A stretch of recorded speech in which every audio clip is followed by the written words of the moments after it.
Welcome back to another episode of the Find Food Freedom Podcast. This is your host, Sam Previtt, and I am so excited that you're here. We are in the midst of our 10 weeks of diet culture series. And as I prepped for today's episode, I was looking at all the diets and I was like, I could do keto.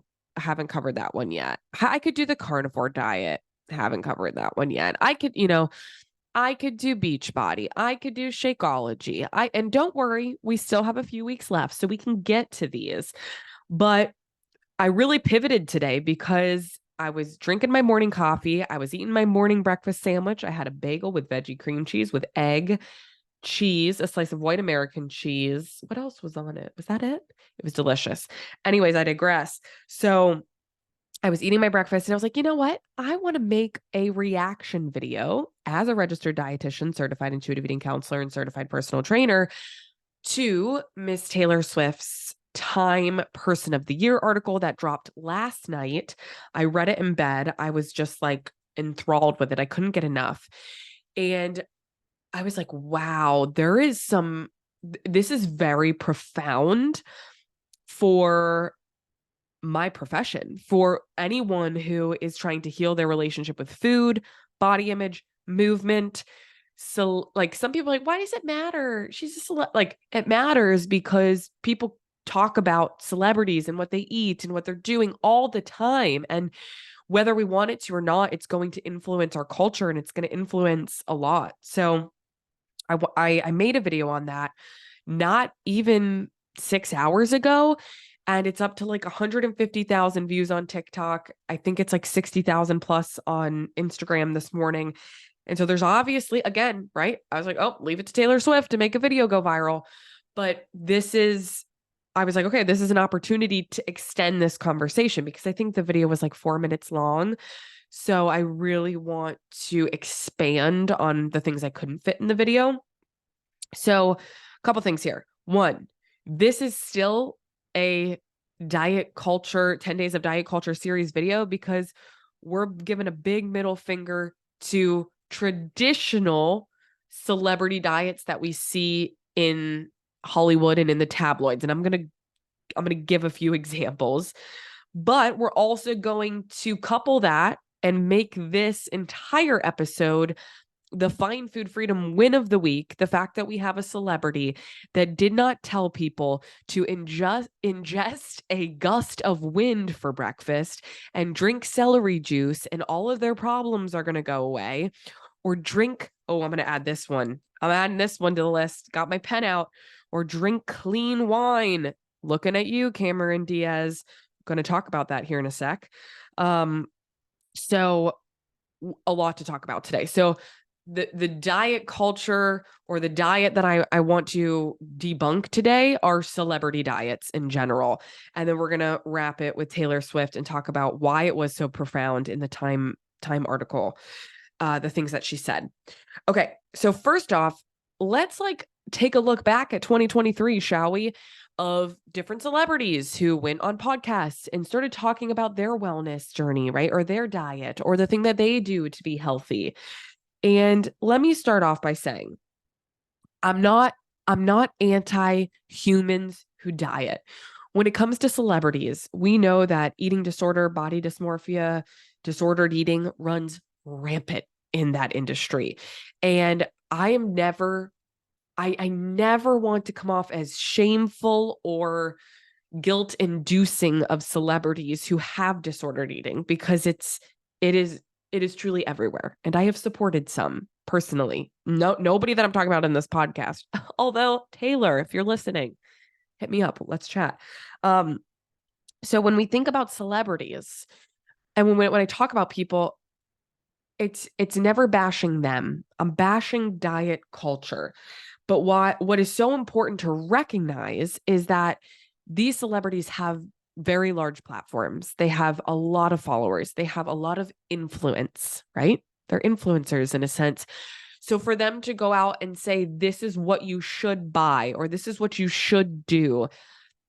And a lot of times it's glorifying or promoting disordered eating or eating disorder. That is very harmful.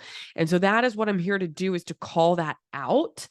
And So let's get into it. So some of the things this year, and I did an entire podcast on Miss Gwyneth Paltrow. You can go back and visit that one after she was on a Dear Media podcast where she was talking about how she really doesn't eat for the majority of the day and gets her vitamins through an IV. And I'm not going to go much more into depth about that because that I did a whole podcast episode on. But again, I want you to really take a step back and think about, okay, if I'm somebody who is trying to heal my relationship with food and body image, and I look up to Gwyneth Paltrow, or I think she's amazing, and she tells me that I shouldn't eat for the majority of the day and to get an IV to get my vitamins and whatever. First of all, we should never be listening to somebody who's not a credentialed health professional, specifically a registered dietitian, for nutrition advice, but that's very harmful. And so, again, calling harm. I saw 2 other videos on TikTok. I don't know if they were from 2023. It was one of the Kardashians doing a what I eat in the day. And they were like, I start my day with a cup of bone broth and then I drink celery juice. Literally, this was it. Celery juice for a few hours, and they continued on. Again, like total that is disordered eating. Like, I'm here to tell you, as a registered dietitian, a certified intuitive eating counselor, like somebody telling people to do that and saying that they do that, that is disordered eating. That's not eating at all. That's almost starvation. I saw another video on TikTok this year of Kelly Ripa saying that she does not eat solid food until she comes off of the air. Now, I live East Coast. I don't know off the top of my head. I'd have to do a Google search, but I'm pretty sure that her show is not until like 10, 11 a.m.-ish. That, and she's up at, I'm sure, a really early call time to get ready.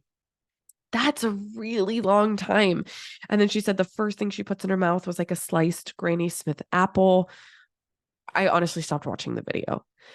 And so this is why when we're going to get to Taylor Swift, this is so profound what was in the Time article, because all we see in media with celebrities talking about food, talking about their diet, is elite, privileged wellness culture, restriction, disordered eating, eating disorder. And so to see the person of the year talk about food and movement and even alcohol, and I'm going to even get to a clip that is, I felt, related to body image, or can relate to body image. It was very profound, and it was very healing to see that. And that's something that people, oh, you know what, before I go on my Taylor Swift tangent, let's visit one more here. I actually screen recorded this in bed at like 6 a.m. this morning. I was scrolling on my Instagram, as one does, and I get hit with these, I don't know how to say it, Aveline, I think it's Aveline wine. This is the wine company that was started by Cameron Diaz. Now, I am obsessed with Cameron Diaz. Again, let me say, this is not like bashing Cameron Diaz. I love her. I love The Holiday. It's Christmas time. Like, that is one of my favorite movies. I mean, she's amazing. And the wine brand and the constant ads that I keep getting hit with. By the way, I'm pregnant. I can't drink wine right now. You're missing the wrong demographic with your marketing, but that's neither here nor there. When it comes to these wine ads, the one I saw this morning was talking about how, like, it's sparkling wine season and we created a wine. You know, I always feel like shit. I don't know their verbiage. I'm totally butchering it, but they were saying, like, I feel like shit because sparkling wine usually has so much sugar. That's why we created a brand that only has 1 gram, and all their marketing is clean. I don't know if they use the word non-toxic, but all I see is clean, clean, clean. And let me tell you, doesn't matter what wine you're drinking, it's a carcinogen. And when we look at alcohol, it breaks down into ethanol, which is something that your body sees as toxic. Now, this is not to shame people who drink alcohol. Your girl has drank alcohol for many years. I still do when I'm not pregnant, sip on a nice glass of wine or have a margarita, big tequila fan. But let's call a spade a spade. The sugar in wine, that's not the part that is not health promoting, right? So it's the alcohol, which breaks down into ethanol, which our body sees as something it shouldn't have in it. So again, it just goes back to the constant elite wellness messaging that we see over and over and over with celebrities in Hollywood. When that's again going back, let's pivot now to the Queen Taylor Swift, where that's why this article was so profound. And so I am a registered dietitian. I am a certified intuitive eating counselor. I'm a certified personal trainer, and I'm going to give my opinion based on the article I read. And I'm also a Swiftie. Okay. I was at Denver night one.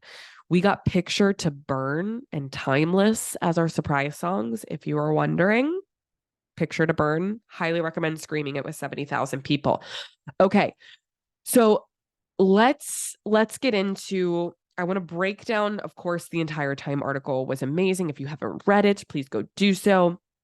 But there were a lot of things that stood out to me when it came to food, movement, alcohol, and even just like body self-esteem, because this is a lot of the work I do as a counselor is we're helping people get rid of the negative self-talk and be okay with themselves and even be their own best friend. So let's talk about relationship with movement, right? So we have to give some preface that we know that Taylor Swift doesn't do a lot of like exclusive interviews on her own stuff. She's a very private person for a lot of her life and has been. And so when the Miss Americana document came out on Netflix a few years ago, there was the one scene which I was so grateful for that she shed light on this.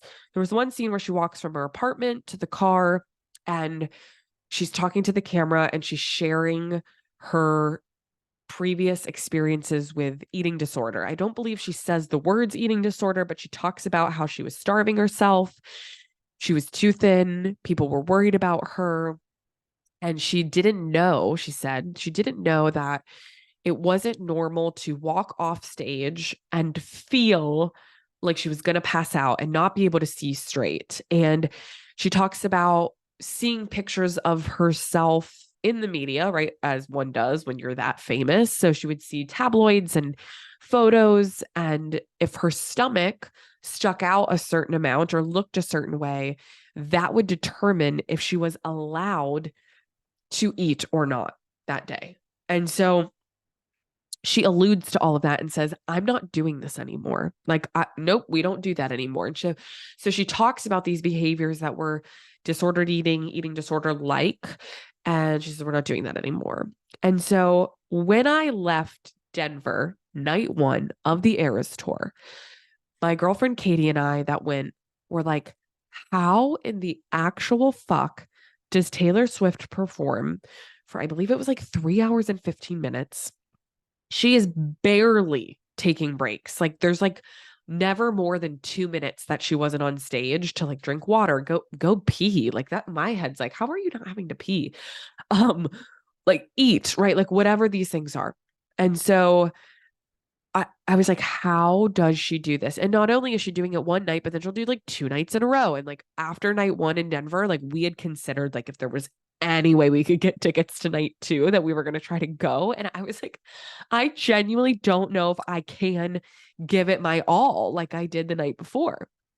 And keep in mind, we were 5 rows from the top. I could barely see Taylor. I could see the stage. We paid far too much money to be that far away, but it was still an experience of a lifetime. Okay. So we left that show being like, I need to know, like, how did she train for this? How did she do this? Like, I was like, I want to speak to her trainers. Hey, Tay Tay, if you don't have a dietitian, like, here for you, girl, which like she has to. I hope she has someone because she doesn't really mention that in the article, but we'll get to it. So in the Time article, she's quoted saying, every day I would run on the treadmill singing the entire set list, which I forget off the top of my head. I used to know this. It's like 40 songs or like more than 40 songs, singing the entire set list out loud. She said, for fast songs, I would run fast or a jog or a fast walk. For slow songs, um, her gym also incorporated strength, conditioning, weights. She had 3 months of dance training. And I love this line. I wanted to be so over rehearsed that I could be silly with the fans, right? She wants to enjoy her time on stage. And so, as a personal trainer and a certified intuitive eating counselor, the goal of the work that I do is to help people find movement, one, that they enjoy, but two, to really dissect and look at what is our intention behind the movement that we do. So when we look back to Miss Americana, Taylor was very explicit about like everything she was doing, every thought that she had was very conscious of like, how do I shrink my body? How do I eat less, right? Like, how do I take up less space? And to hear her dialogue around movement say, I want to do this insane 3 hour plus show that's never been done before and rock it. And not only like rock it and be like so amazing, but have fun. And she used the word silly, be silly with fans. And any of you who are on Swift Talk know that you have seen the videos of her like pretending to be a cat, like when she sees the one fan dressed as a cat, or like just all the silly moments on tour where she, between lyrics, is able to make eye contact with fans, connect with them, and like do something silly. And so I think it is phenomenal how she highlights her intention of why she wanted to train so hard. And we can carry this over to you and me. Like if you want to run a marathon and that's something you have desire to do, then you practice, you train for the marathon by running, right?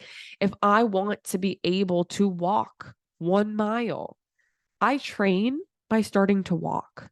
And so when Taylor Swift wants to do 3+ hours of an amazing show with a high heartbeat and giving it all she has, she's training on the treadmill. And I just thought it was unbelievable and so empowering to hear that she wanted to be silly. She wanted to have fun and she wanted to enjoy this. And to be able to do that, she trained her body to be strong. And it was just, again, something you do not see in media, in Hollywood. Okay, so the next line, I want to get into her relationship with food and the little insight that we got from the Time article here.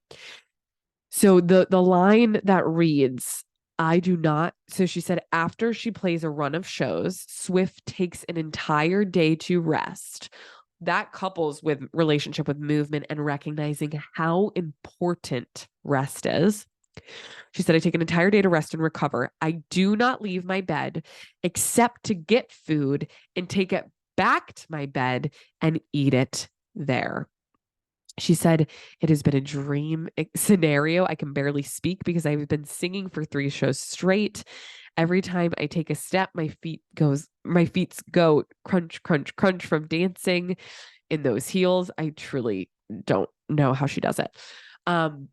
But the line I really want to stress, right? I do not leave my bed except to get food and take it back to my bed and eat it there. I can't tell you how many people we have supported that were athletes, that were extremely active, that were performers who do not allow themselves to rest when they are really in the thick of their disordered eating and eating disorder. And to hear Taylor give permission to herself to rest all day, to not get out of bed and get food and eat it in bed. When have you ever heard a celebrity say this line? That line in the Time article is so profound and groundbreaking for people everywhere that are struggling with disordered eating and eating disorder. She is choosing to nourish her body. She is choosing to fuel her body. She is choosing to rest and recover. Taylor Swift is not on quote saying, Well, after my shows, I drink a green juice and I fuck that. She is getting whatever she wants. She is resting and she is recovering. And if celery juice is a part of that, there's nothing wrong with that if she likes it. And girlfriend is sharing the most important piece of food and nutrition, which is nourishing your body, allowing yourself permission to eat food. That line is groundbreaking. I could not believe it when I read it, and I was so excited. Okay.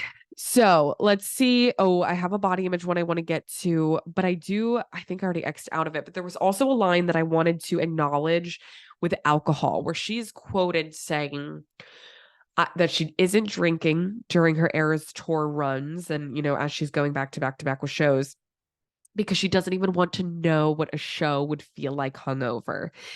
And as somebody who I used to work with professional athletes, I used to work with collegiate athletes, and alcohol is very prominent, as we all know. And alcohol, we know, dehydrates the body. And it also has a direct correlation to decreased endurance and strength. We know this through research. And so I think, again, it's just very profound to show like a performer of her stature saying, I am choosing to feel my best physically, mentally, and emotionally. She's not doing it from a place of restriction. She's doing it from a place of wanting to feel her best.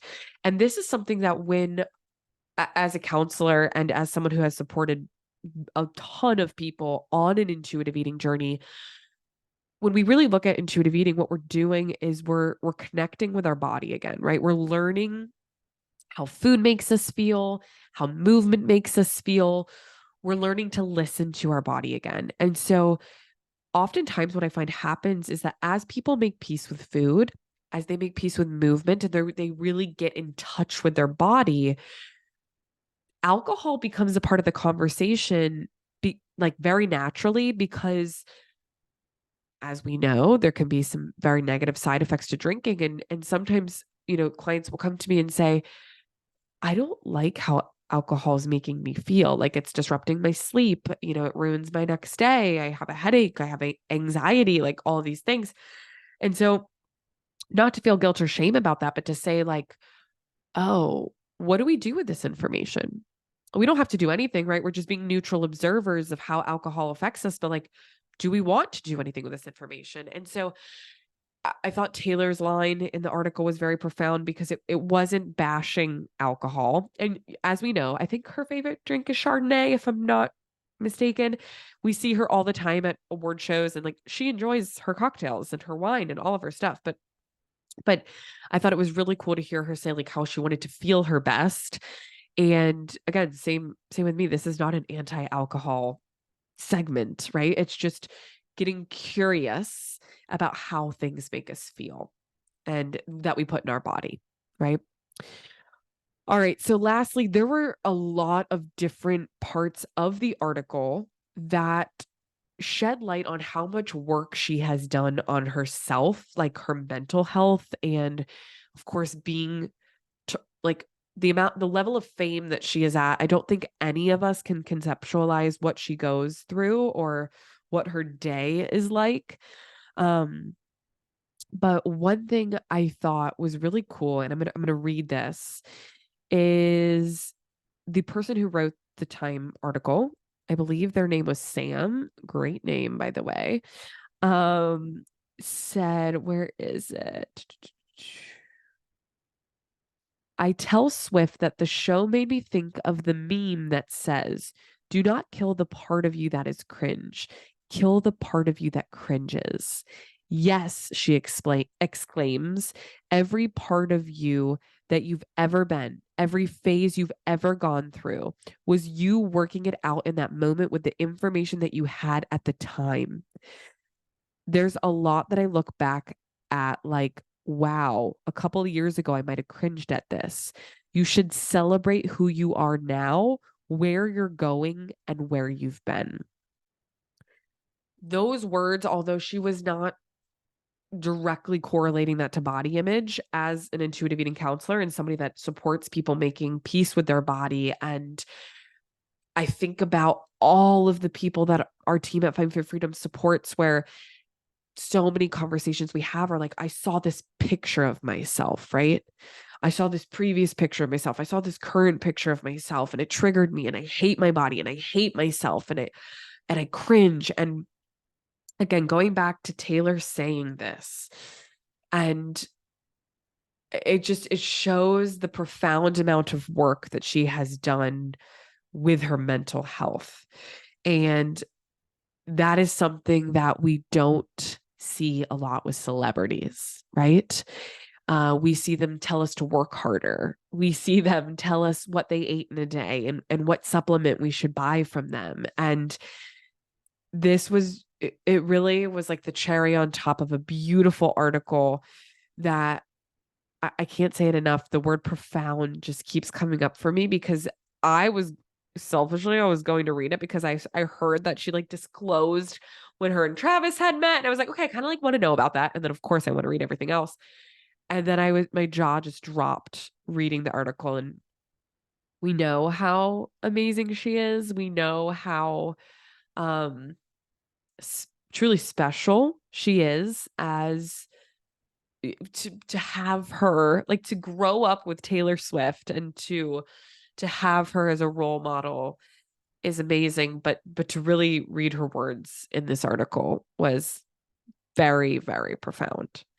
So to wrap this episode with a bow, we're putting a big middle finger up to the majority of celebrity diet culture, but we're taking today's Find Food Freedom win as the Time article Person of the Year quotes from Taylor about her relationship with body, her relationship with food, her relationship with movement, her relationship with alcohol, and how great to know how many young humans look up to her, and to know that she's done so much work and she's sharing the healing journey with us. We love a healed queen, and I feel grateful to have read the article and to be able to rehash this with you. And as a dietitian, as a certified intuitive eating counselor, as a personal trainer, I roll at 99% of the shit I read, like related to Hollywood and diet culture. And this article was the opposite of that. It made me smile. It made me feel like a proud mom moment for Taylor, even though her and I are the same age. But it just made me feel so proud of her for the work that she's done, the healing that she's done, and the even just the tiniest bit that she shares with us can be really impactful for society, because people are going to read her work. People are going to watch her every move. And clearly, right, we've seen that obsession this year. And so really, really cool article. I think she very much deserved the Person of the Year award. So if you like this episode, if you're like, wow, I never thought like Taylor Swift's article would be related to diet culture or would be related to intuitive eating, I'm happy you're here. If you enjoyed this episode, please head over to Apple Podcasts and give us a rating, a review, subscribe, leave a comment. Let me know what you want to hear more of. If you liked this like celebrity food breakdown, if you want to see more of it, let me know. And then if you're like, wow, I think my relationship with food or body or movement could use some TLC and I need some resources, please feel free to head on over to findfoodfreedomresources.com. Again, that's findfoodfreedomresources.com. And we have free masterclasses. We have links to trainings. We have a monthly membership. We have all different sorts of coaching options. And I say this because I really want to encourage you to take what serves you and leave the rest behind, right? And so I thank you for being here. I'm so grateful that you're here, and we will see you next week.